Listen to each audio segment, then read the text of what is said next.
Olá, semioticistas. Bom, nessa nossa primeira aula, nós trataremos das teorias linguísticas do texto e a teoria da semiótica, né? Então, a intenção, não só dessa aula, mas do curso, é de mostrar de forma sucinta e relativamente simples fundamentos do que se conhece como teoria semiótica. E, por teoria semiótica, nós vamos entender a teoria desenvolvida por um estudioso chamado Augustus Julius Greimann e pelo Grupo de Investigações Semiolinguísticas da Escola de Altos Estudos em Ciências Sociais. Por que digo isso? Porque existem outras teorias semióticas, né, que são também bem conhecidas, no mundo acadêmico, como, por exemplo, a teoria semiótica de Charles Peirce e a da escola de Tartu. Então, por razões diversas, e entre as quais está a exiguidade de espaço e de tempo, por tratar-se de um curso que tem um limite, nós não vamos comparar as diferentes propostas semióticas, e menos ainda vamos fazer apreciações de mérito ou apresentação de vantagens indiscutíveis de cada uma delas, ou seja, não vamos fazer comparações entre as teorias. A proposta é mostrar fundamentos básicos da teoria semiótica proposta por Greimann. E a opção por essa semiótica, ou pela semiótica greimanniana, deve-se a vários motivos, alguns mesmo de ordem pessoal, e merece referência ao caráter da teoria do texto, que assume a semiótica de Greimann.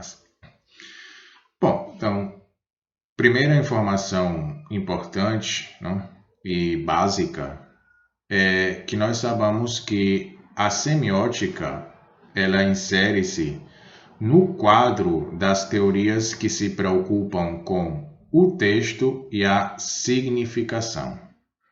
O texto e a significação.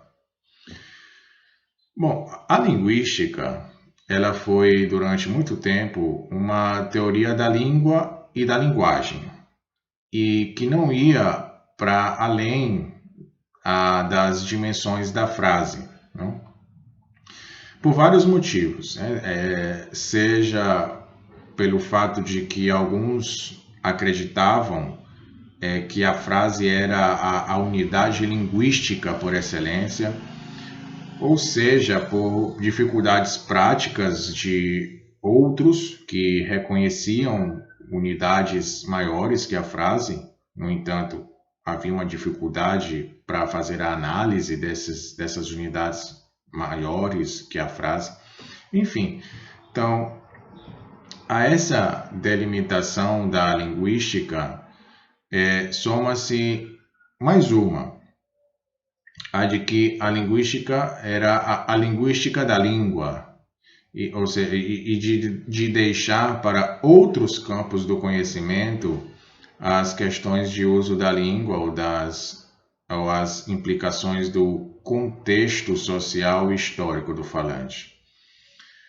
Então, durante muito tempo, os estudos linguísticos se circunscreviam em um espaço, ao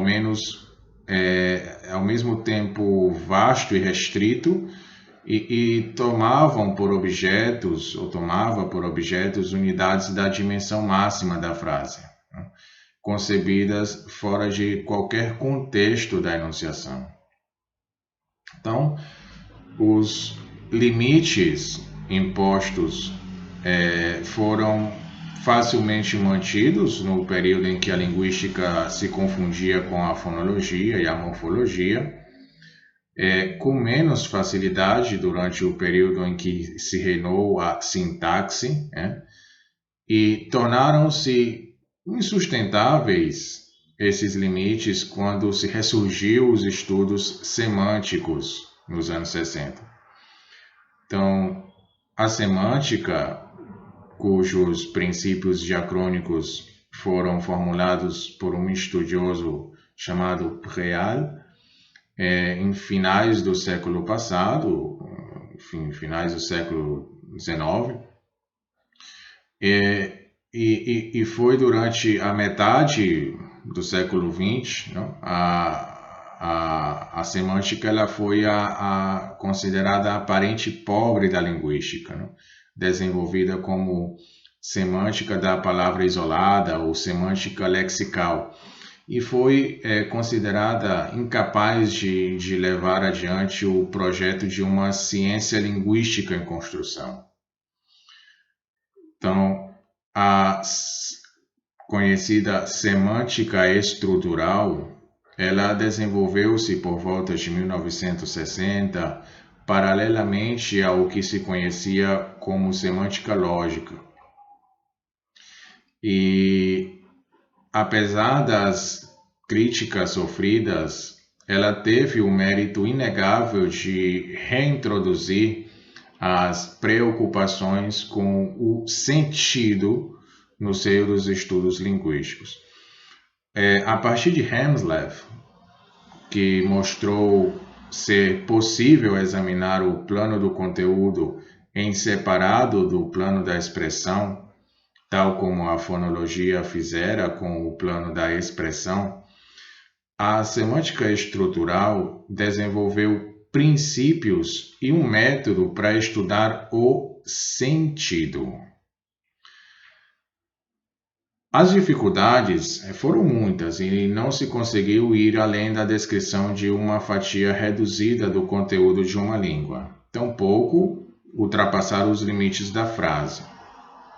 A preocupação com o sentido, no entanto, forçou o linguista a rever a sua concepção de língua e de linguagem, e forçou o linguista a romper as barreiras estabelecidas entre a frase e o texto, e entre o enunciado e a enunciação.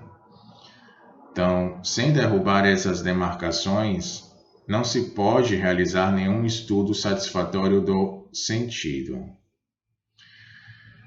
Enfim, a mudança de posicionamento frente aos fatos de linguagem levou ao aparecimento de propostas teóricas diversas que concebem o texto, e não mais a frase, como unidade de sentido, e que consideram, portanto, que o sentido da frase depende do sentido do texto. Ao lado dos estudos do texto, desenvolveram-se também diferentes teorias pragmáticas ou teorias da enunciação que têm em comum o ponto de vista adotado de exame das relações entre a instância da enunciação e o texto enunciado, e entre o enunciador do texto e o enunciatário, que é para quem o texto ele é fabricado. Então, houve, por conseguinte, uma mudança de perspectiva teórica com o aparecimento de estudos da organização do texto e estudos das relações entre o enunciado e a enunciação. As teorias desenvolvidas privilegiaram uma ou outra das abordagens, e a lição da semântica, porém, que abriu o caminho duplo da busca do sentido, não terá sido bem entendida se forem separadas as duas preocupações, a que se volta para o texto e a que se dirige para a enunciação. Ou seja, é necessário fazer um estudo relacional entre tanto o enunciado como a enunciação, de modo que é necessário, então, que nós entendamos como a semiótica concebe o texto, ou o que é o texto para a semiótica. Isso é assunto para a próxima aula.